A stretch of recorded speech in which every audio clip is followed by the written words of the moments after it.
Bom, boa tarde para todo mundo. Estava aguardando aqui o fim do primeiro ato da farsa que estava sendo feita pelo ministro Alexandre de Moraes. É uma tristeza no coração ver como uma pessoa pronuncia um voto político com tanta raiva, fala com tanto ódio.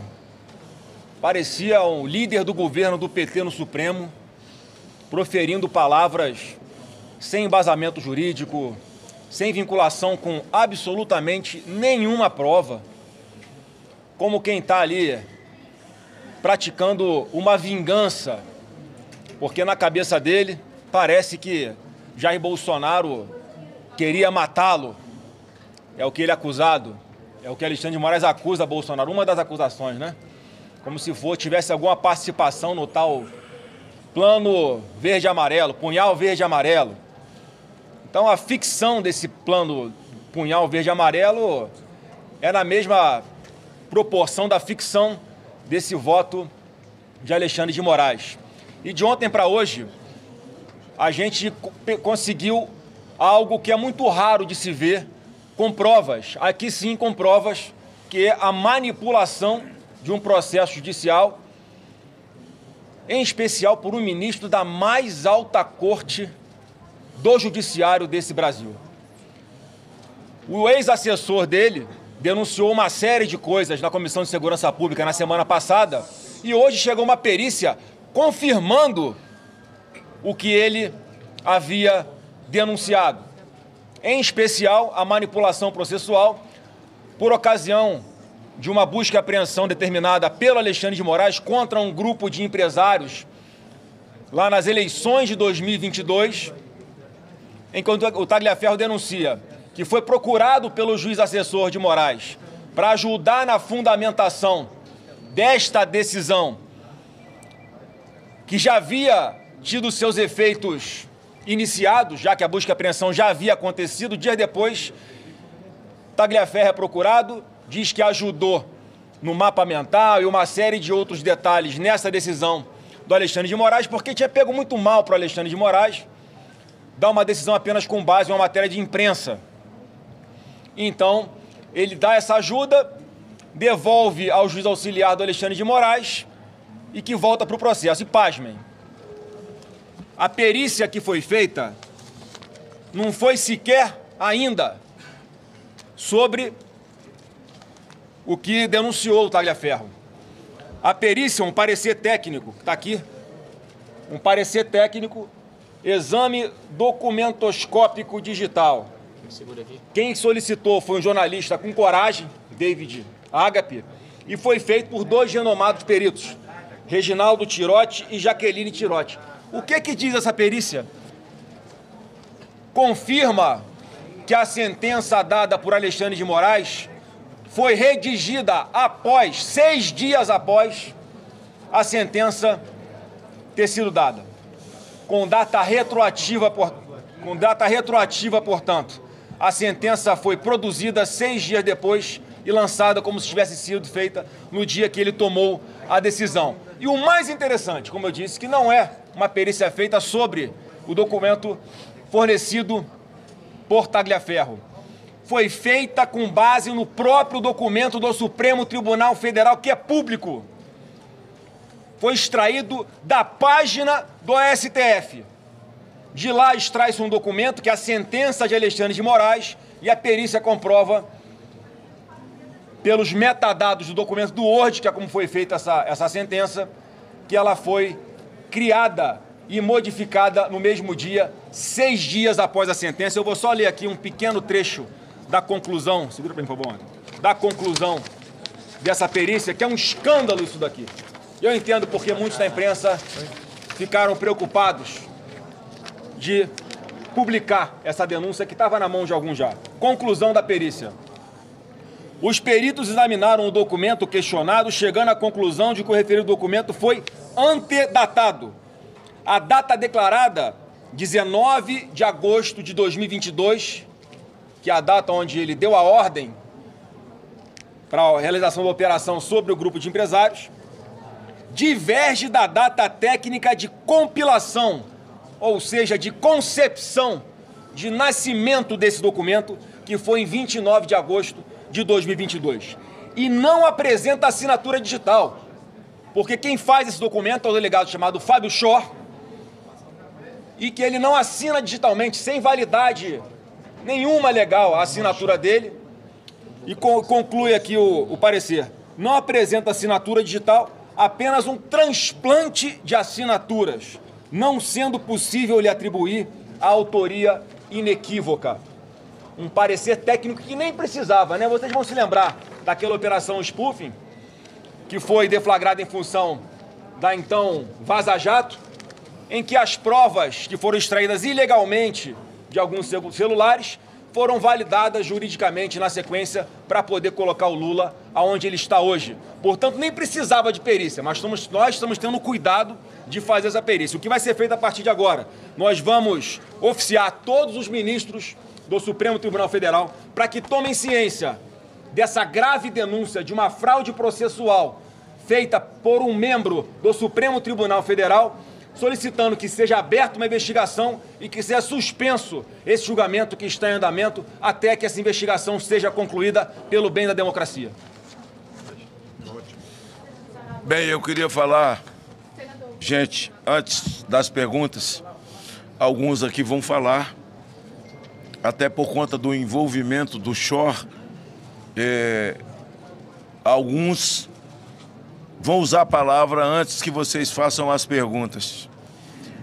O julgamento que ora acontece, ele é ilegal e é imoral.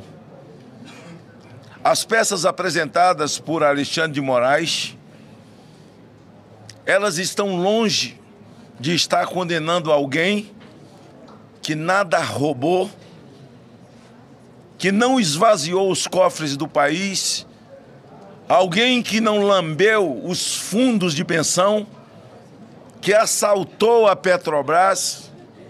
Jair Bolsonaro não está sendo julgado por peculato, por lavagem de dinheiro e por formação de quadrilha. Jair Bolsonaro está sendo julgado por uma tara de Alexandre de Moraes. Ele tem uma tara pessoal em Jair Bolsonaro. É pessoal tão somente. É vergonhoso o que está sendo feito fora do ordenamento jurídico do país. O país sempre teve um ordenamento jurídico e todo e qualquer julgamento tem que ter como base o ordenamento jurídico, até porque esse julgamento deveria estar acontecendo na primeira instância, não tão somente para Jair Bolsonaro, mas para todos aqueles que foram presos no dia 8 de janeiro. Então veja, além de ser ilegal fora do ordenamento, ele achou que o crime era pouco. Ele criou mais um departamento criminoso, onde, por ironia do destino ou não, providência de Deus, ele coloca o talha-ferro como o líder principal. Percebendo as ações de Alexandre de Moraes, tão somente com pessoas que se denominavam, que se assumiam direitistas, patriotas e que discordava plenamente das ações já do Supremo e desse governo que aí está, que o senhor Zanin, que hoje faz parte dessa primeira turma, que é o ex-advogado do Lula, que, segundo os ministros do Supremo, e o Gilmar chorou no dia, ele é tão competente que achou uma filigrana jurídica para poder inocentar o Lula, e não foi filigrana jurídica, foi filigrana geográfica. Ah, descobrimos, não é mais em Curitiba, é em Brasília. Recomeça em Brasília e o presidente da República que eles colocaram aí, após acabar com a segunda instância, que está realmente envolvido nesse consórcio que envolve o Supremo Tribunal Federal e esse governo, é tirar Jair Bolsonaro do jogo político. É alijá-lo do jogo político. Por isso, essa denúncia do talha-ferro, aliás, ele manda mais 2 denúncias hoje, ele manda mais 2 compilados que estão conosco. Nós vamos aos organismos internacionais de volta, nós vamos à OEA, nós vamos à ONU, embora sabendo a tendência esquerdista, eles saberão.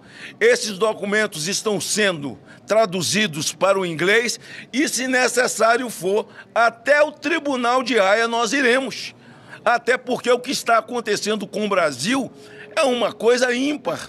O mundo está assustado quando um país se curva, quando as autoridades, nós estamos dentro do Senado, e essa casa aqui está agachada de maneira plena. Entre a barriga do Senado e o chão não tem espaço, porque agachou, deitou. As 2 casas sendo oprimidas e eu acho que chantageadas pelo senhor Alexandre de Moraes, um homem conhecido no mundo hoje como o maior violador de direitos humanos do Brasil e faz parte do top 10 dos violadores de direitos humanos no mundo. Então, esse julgamento ilegal que está acontecendo agora, essa farsa que está sendo narrada agora, e nós esperamos que haja de algum ministro a boa vontade, a coragem e o desprendimento, acima de tudo a coragem, para sofrer as consequências. Porque o Tarcísio ontem disse, anteontem, que passaram do limite e que o que está acontecendo de fato é uma tirania, estão fora do ordenamento jurídico, passaram do limite. O governador Tarcísio agora está sendo alvo. E já se circula conversas de que medidas do próprio PT, ação da esquerda contra o Tarcísio. Ao Tarcísio, a nossa solidariedade, entraram com ação para que o Tarcísio seja incluído na fake news, no estômago do elefante. Vai fazer 7 anos esse inquérito, esse estômago do elefante, que cabe tudo. Inclusive o governador de São Paulo, agora o Tarcísio, a quem eu devoto toda a minha solidariedade, a minha disposição. Também essa outra peça do PT é para incluir Tarcísio no inquérito que trata do golpe de Estado. Atentado ao Estado Democrático de Direito. Ao Estado Democrático de Direito. É isso que a gente está vivendo hoje no Brasil. Alexandre de Moraes, todas as tentativas de assassinato, ele estava maluco para que isso acontecesse com ele. Tentaram, nas narrativas dele, matar ele por 3 vezes. Ele é sempre a vítima, saía arrastado pelos cabelos na rua, ser enforcado, assim, um sonho latente de ser um Tiradentes do Brasil, quando, na verdade, ele se comporta, nesse momento, como Silvério dos Reis. É um Silvério dos Reis moderno, expondo Tiradentes em praça pública. Se assim nós podemos fazer essa analogia. Então, para todos nós, estamos com um documento verdadeiros, não estamos aqui fazendo discurso por discurso. Nós faremos novamente, senador Jorge Seif, a via crucis, senador, deputado Marcel, Flávio Bolsonaro, Zuco, nosso querido Portinho, que estivemos juntos lá na OEA. Nós voltaremos, Zuco, entregaremos na mão de todos eles, mesmo sabendo da tendência esquerdista deles. Eles receberão a verdade.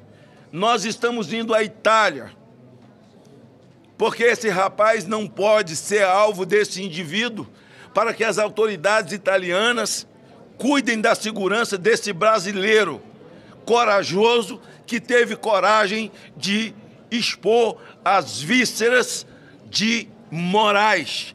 Moraes está nu em praça pública.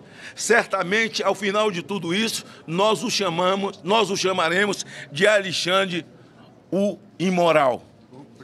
Senhoras e senhores, boa tarde a todos. Entendam bem, o assessor direto de Alexandre de Moraes, nós não estamos falando do quê? Um vizinho, ouviram falar, um primo, não. O cara estava subordinado a Alexandre de Moraes.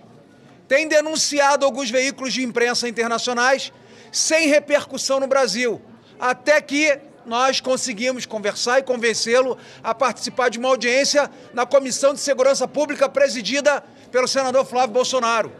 E vocês que acompanharam aquela audiência, quem tem o mínimo de sensibilidade e quem tem o mínimo de memória para lembrar o que anulou a Lava Jato no Brasil, vai saber que o relacionamento espúrio, baixo, ilegal, irregular de Alexandre de Moraes com a Procuradoria-Geral da República, com a Polícia Federal, com o Tribunal Superior Eleitoral e com membros do Supremo Tribunal Federal, naturalmente tem que ser afastado esse juiz fake que é Alexandre de Moraes. Ele é um cometedor de crimes, não pode estar na nossa Corte Suprema. Ele precisa ser investigado por esse Senado Federal, que, de acordo com a Constituição, é a única casa para equilibrar pesos e contrapesos. Ele hoje faz o que quer. Ele hoje ameaça parlamentares na cara dura. E todos aqui sabem do que eu estou falando, inclusive vocês da imprensa. Então não dá mais. Depois que essa história veio à tona, vocês lembram que, porque Sérgio Moro falava com Dallagnol, eles cancelaram todos os bons serviços e êxitos da Lava Jato. Nós temos um escândalo agora de muito maiores proporções. O nosso procurador da República, uma instituição que era para defender todo brasileiro, infelizmente virou um lacaio. E ele terá que passar por essa casa para ser reconduzido. E eu espero que todos os senadores, de direita, de esquerda, de centro, entendam que hoje a Procuradoria-Geral da República está contaminada, porque não há independência. Assim, uma relação de subserviência e obediência ao Supremo Tribunal Federal, representado pelo tirano, pelo ditador, pelo violador de direitos humanos, Alexandre de Moraes.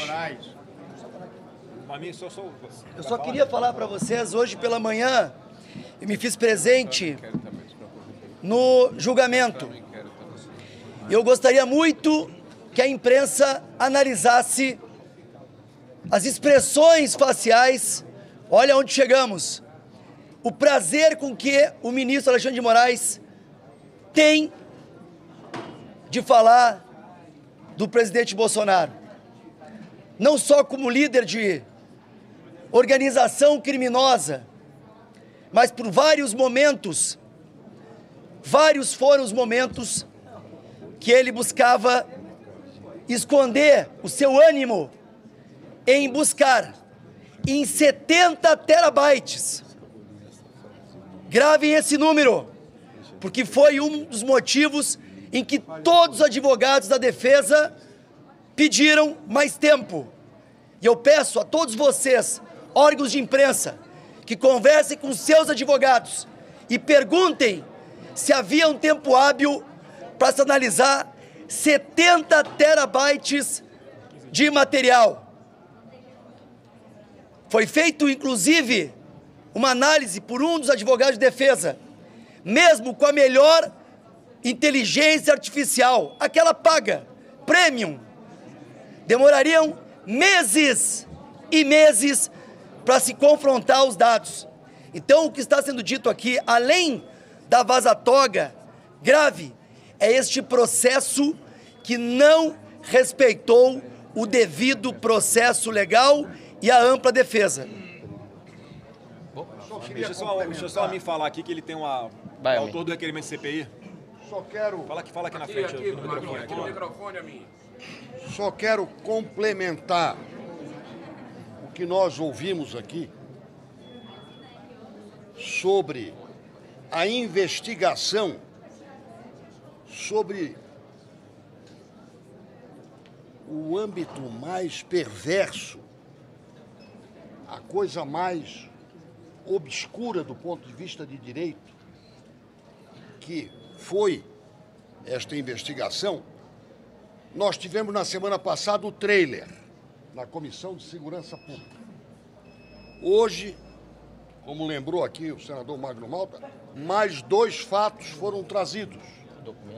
Quero deixar aqui claro o seguinte: o nosso empenho é para que a CPI da vaza-toga seja numerada pelo presidente, que ainda não foi, protocolada e de acordo com a Constituição instituída, para que seja feita a apuração dessa barbaridade jurídica que o Brasil está contemplando agora nos seus resultados, nesta sessão de julgamento na primeira turma do Supremo, mas que na CPI certamente será completamente esclarecida. Muito obrigado. Muito boa tarde a todos. Eu queria iniciar dizendo que o golpe no Brasil de fato foi dado, mas foi dado pelo Supremo Tribunal Federal. Foi dado em diferentes fases, mas iniciado de fato com o inquérito das fake news em abril de 2019. Uma série de fases consolidaram esse golpe de Estado em que uma corte, a pretexto de defender a Constituição e a pretexto de julgar e condenar quem tentou atentar contra a Constituição nas suas narrativas, todos os dias ataca, agride, rasga, desconsidera a própria Constituição da República Federativa do Brasil. E nesse momento eu falo aqui não apenas como líder do Novo, mas como parlamentar também, vítima, como tantos outros, dos abusos de autoridade, das perseguições do judiciário brasileiro, em particular do Supremo Tribunal Federal, até para que se excetuem todos os membros do Poder Judiciário dignos e que merecem o nosso respeito, e perseguido também pelo governo Lula.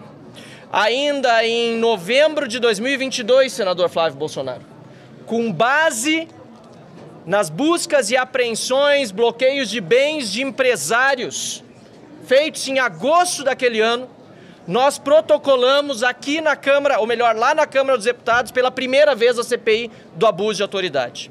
E naquela oportunidade, o evento em que Alexandre de Moraes faz buscas e apreensões baseado em uma matéria jornalística já era considerado abusivo. Fato determinado. Já havia fato determinado. Protocolamos outra vez a CPI do abuso de autoridade na Câmara dos Deputados no ano seguinte, após a morte de Clesão na Papuda, vítima de Alexandre de Moraes, vítima do Estado brasileiro, do descaso que o manteve preso por mais de 2 meses, com uma ordem de soltura da Procuradoria-Geral da República. Em virtude do seu falecimento, houve a comoção necessária para que atingíssemos uma vez mais as 171 assinaturas.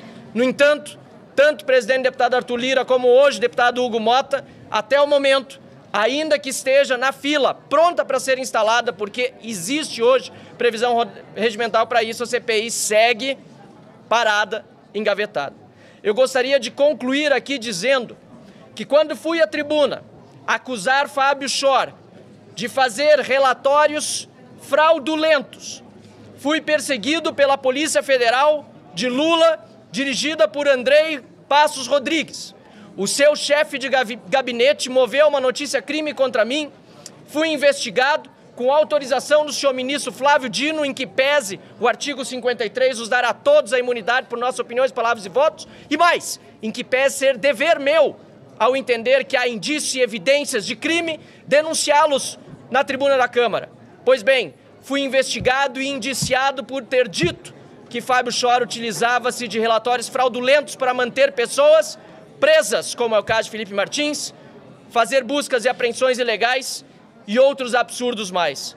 Hoje, senador Flávio Bolsonaro, esse parecer técnico demonstra com provas que Fábio Alvarez Schor faz, ou melhor, fez muitos relatórios fraudulentos, a exemplo daquele que eu levei à tribuna.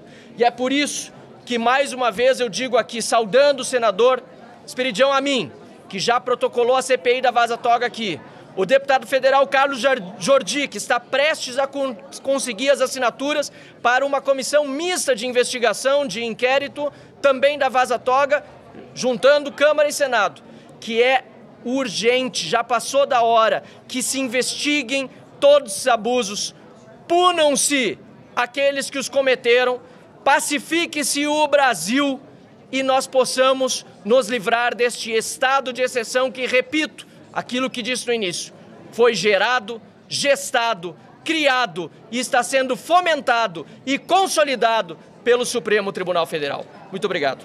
Isso aí, Marcelo.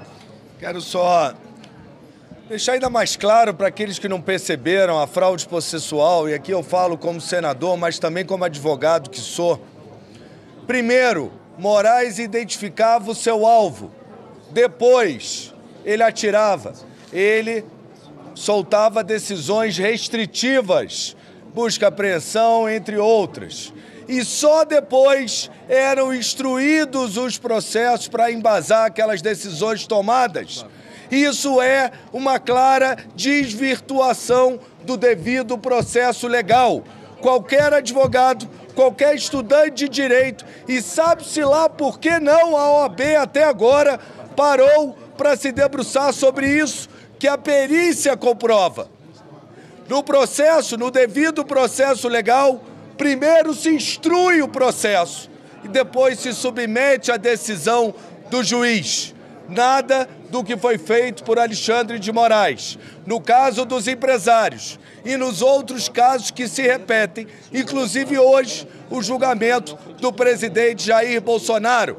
Primeiro identificou-se o alvo e depois das medidas restritivas se confeccionou os documentos, as provas, ou se elaborou, melhor dizendo, uma narrativa para justificar as ações que ele previamente já havia decidido por vontade própria e por revanche.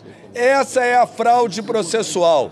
Admira-me um ministro do STF praticá-la, quem deveria resguardar a nossa Constituição. Isso é muito grave, o que acontece, e que deve, por isso, ser investigado na Vaza Toga e por denúncia dos senadores, liderado pelo senador Flávio, à PGR e a todos os ministros do STF. Obrigado. Fala, galera, passando para agradecer pelos 3 milhões de visualizações e os 9 mil inscritos que vocês me deram em 28 dias. E esses botãozinhos de valeu demais que me ajuda muito, me incentiva. São apenas R$2. Me ajuda aí, toca no botãozinho valeu demais. São apenas R$2. Você me incentiva a continuar com esse trabalho aqui, passando informação e reverência e coisa mais importante para nós. A gente não pode desistir do Brasil, beleza? Até o próximo vídeo. Um abraço.